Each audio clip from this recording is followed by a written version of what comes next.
आप सभी को प्रणाम। परम पूज्य गुरुदेव पंडित श्रीराम शर्मा आचार्य जी के विचार प्रसार में आप सभी का स्वागत है।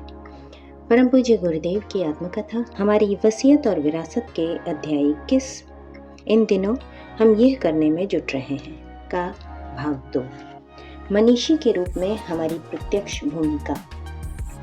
मनुष्य अपनी अंतःशक्ति के सहारे प्रसुप्त के प्रकटीकरण द्वारा ऊंचा उठता है। यह जितना सही है उतना ही यह भी मिथ्या नहीं है कि तप तितिक्षा से प्रखर बनाया गया वातावरण, शिक्षा, सानिध्य, सत्संग, परामर्श, अनुकरण भी अपनी उतनी सशक्त भूमिका निभाता है। देखा जाता है कि किसी समुदाय में नितांत साधारण श्रेणी के सीमित सामर्थ्य संपन्न व्यक्ति एक प्रचंड प्रवाह के सहारे असंभव पुरुषार्थ भी संभव कर दिखाते हैं। प्राचीन काल में मनीषी मुनिगण यही भूमिका निभाते थे। वे युग साधना में निरत रहे, लेखनी वाणी के सशक्त तंत्र के माध्यम से जनमानस के चिंतन को उभारते थे। ऐसी साधना अनेक उच्च स्तरीय व्यक्तित्वों को जन्म देती थी। उनकी प्रसुप्त सामर्थ्य को उजागर कर उन्हें सही दिशा देकर समाज में वांछित परिवर्तन लाती थी। शरीर की दृष्टि से सामान्य दृष्टिगोचर होने वाले व्यक्ति भी प्रतिभा कुशल चिंतन की श्रेष्ठता से अभिपूरित देखे जाते थे। सर्वविदित है कि मुनि एवं ऋषि ये दो श्रेणियां आध्यात्म क्षेत्र की प्रतिभाओं में गिनी जाती रही हैं। ऋषि वो जो तपश्चर्या द्वारा काया का चेतनात्मक अनुसंधान कर उन निष्कर्षों से जन समुदाय को लाभ पहुंचाए, तथा मुनिगण वे कहलाते हैं जो चिंतन मनन स्वाध्याय द्वारा जनमानस के परिष्कार की अहम भूमिका निभाते हैं। एक पवित्रता का प्रतीक है तो दूसरा प्रखरता का। दोनों को ही तप साधना में निरत हो सूक्ष्मतम बनना पड़ता है, ताकि अपना स्वरूप और विराट व्यापक बनाकर स्वयं को आत्मबल संपन्न कर वे युग चिंतन के प्रवाह को मरोड़ बदल सकें। मुनि जहाँ प्रत्यक्ष साधनों का प्रयोग करने की स्वतंत्रता रखते हैं, वहाँ ऋषियों के लिए ये अनिवार्य नहीं। वे अपने सूक्ष्म रूप में भी वातावरण को आंदोलित करते सुसंस्कारित बनाए रख सकते हैं। लोक व्यवहार में मनीषी शब्द का प्रायः अर्थ उस महाप्राज्ञ से लिया जाता है जिसका मन उसके वश में हो, जो मन से नहीं संचालित होता अपितु अपने विचारों द्वारा मन को चलाता है। उसे मनीषी एवं ऐसी प्रज्ञा को मनीषा कहा जाता है। शास्त्रकार का कथन है, मनीषा अस्ति येषां ते मनीषा नः। लेकिन साथ ही ये भी कहा है, मनीषी नस्तु भवन्ति पानानि न भवन्ति। अर्थात मनीषा तो कई होते हैं, बड़े बड़े बुद्धिमान होना अलग बात है, एवं पवित्र शुद्ध अंतःकरण रखते हुए सही है। आज संपादक, बुद्धिजीवी, लेखक, अन्वेषक, प्रतिभाशाली वैज्ञानिक तो अनेकानेक हैं, देश देशांतरों में फैले पड़े हैं, लेकिन वे मनीषी नहीं हैं। क्यों? क्योंकि तपः शक्ति द्वारा, अंतःशोधन द्वारा उन्होंने पवित्रता नहीं अर्जित की। साहित्य की आज कमी नहीं है। साहित्य की आज कहीं कमी है? जितनी पत्र पत्रिकाएं प्रकाशित होती हैं, जितना साहित्य नित्य विश्व भर में छपता है, उस पहाड़ के समान सामग्री को देखते हुए लगता है वास्तव में मनीषी बढ़े हैं, पढ़ने वाले भी बढ़े हैं। लेकिन इस सब का प्रभाव क्यों नहीं पड़ता? क्यों एक लेखक की कलम कुत्सा भड़काने में ही निरत रहती है एवं उस साहित्य को पढ़कर तुष्टि पाने वालों की संख्या बढ़ती है? इसके कारण ढूंढे जाएं तो वहीं आना होगा जहां कहा गया था, पानानि न भवन्ति। यदि इतनी मात्रा में उच्च स्तरीय चिंतन को उत्कृष्ट बनाने वाला साहित्य रचा गया होता एवं उसकी भूख बढ़ाने का मादा जन समुदाय के मन में पैदा किया गया होता, तो क्या वे विकृतियां नजर आती जो आज समाज में विद्यमान है?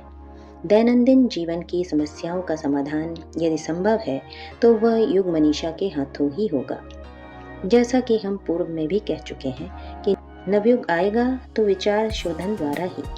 क्रांति होगी तो वो लहू और लोहे से नहीं, विचारों से काट द्वारा होगी। समाज का नवनिर्माण होगा तो वो सत् विचारों की प्रतिष्ठापना द्वारा ही संभव होगा।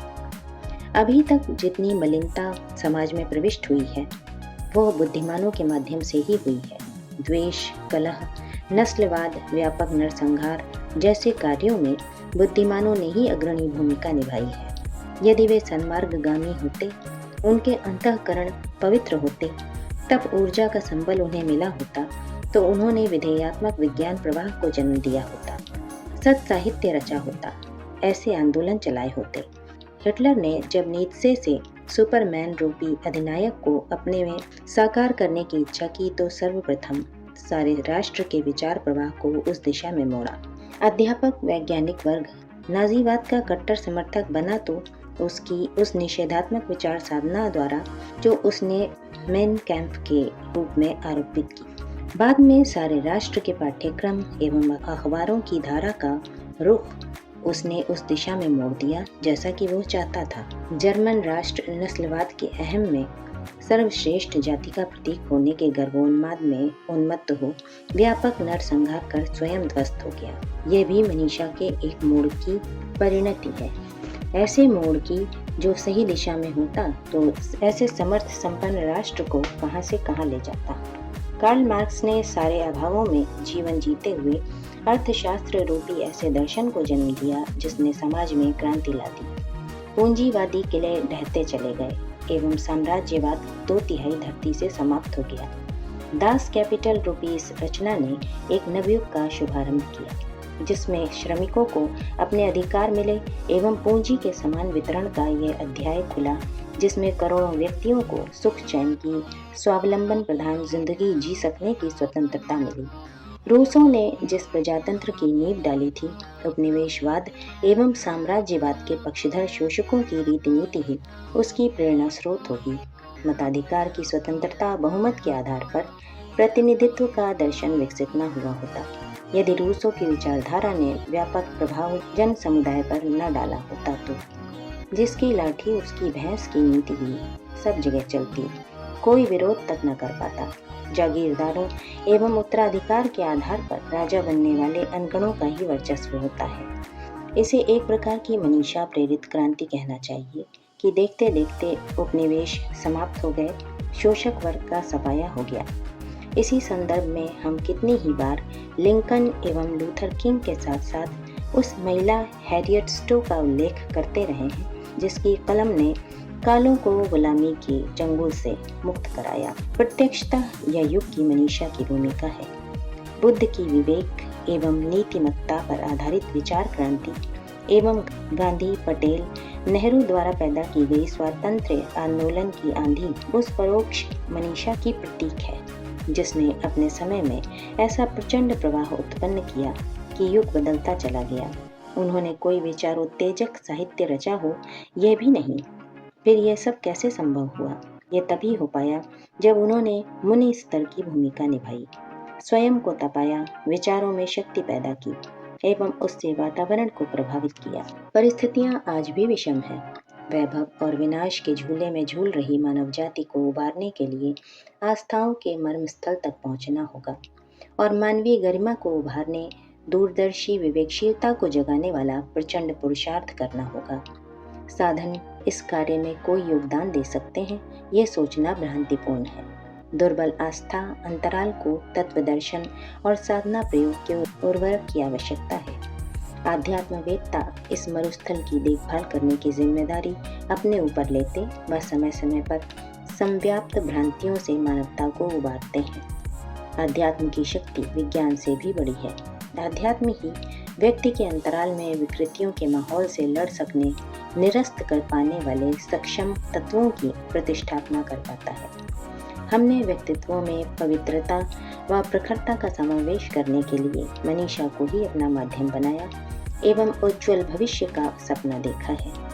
हमने अपने भावी जीवन क्रम के लिए जो महत्वपूर्ण निर्धारण किए हैं उनमें सर्वोपरि है लोक चिंतन को सही दिशा देने हेतु एक ऐसा विचार प्रवाह खड़ा करना जो किसी भी स्थिति में अवांछनीयताओं को टिकने ही न दे। आज जन समुदाय के मन मस्तिष्क में जो दुर्गति घुस पड़ी है उसी की परिणति ऐसी परिस्थितियों के रूप में नजर आती है जिन्हें जटिल भयावह समझा जा रहा है।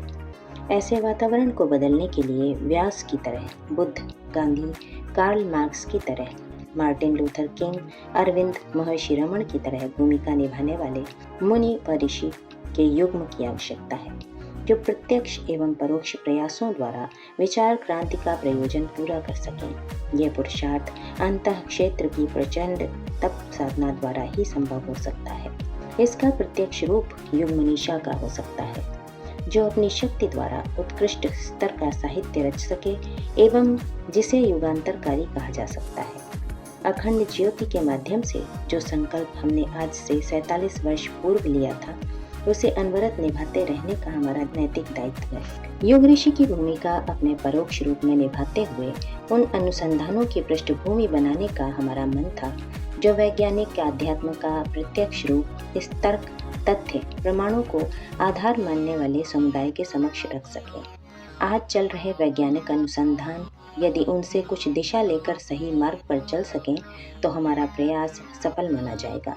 आत्मानुसंधान के लिए अन्वेषण कार्य किस प्रकार चलना चाहिए, साधना उपासना का वैज्ञानिक आधार क्या है, मन शक्तियों के विकास में साधना उपचार किस प्रकार सहायक सिद्ध होते, ऋषिकालीन आयुर्विज्ञान का पुनर्जीवन कर शारीरिक एवं मानसिक स्वास्थ्य को कैसे अक्षुण्ण बनाया जा सकता है, गायत्री की शक्ति एवं यज्ञाग्नि की ऊर्जा कैसे व्यक्तित्व को सामर्थ्यवान एवं पवित्र तथा काया को जीवनी शक्ति संपन्न बनाकर प्रतिकूलताओं से जूझने में समर्थ बना सकती है।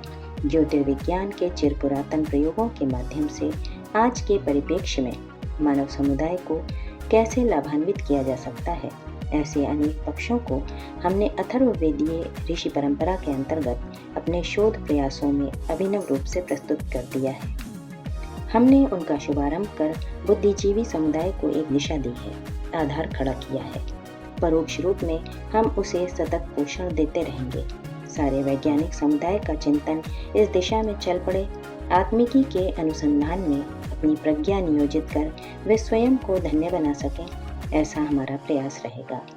सारी मानव जाति को अपनी मनीषी के द्वारा एवं शोध अनुसंधान के निष्कर्षों के माध्यम से लाभान्वित करने का हमारा संकल्प सूक्ष्मीकरण तपश्चर्या की स्थिति में और भी प्रखर रूप ले रहा है। इसकी परिणतियां आने वाला समय बताएगा। आज के लिए इतना ही। इसी के साथ अध्याय 21 का ये दूसरा भाग यहीं समाप्त होता है। आप सभी को अपना बहुमूल्य समय देने के लिए हृदय से आभार एवं अनगिनत धन्यवाद। सादर प्रणाम।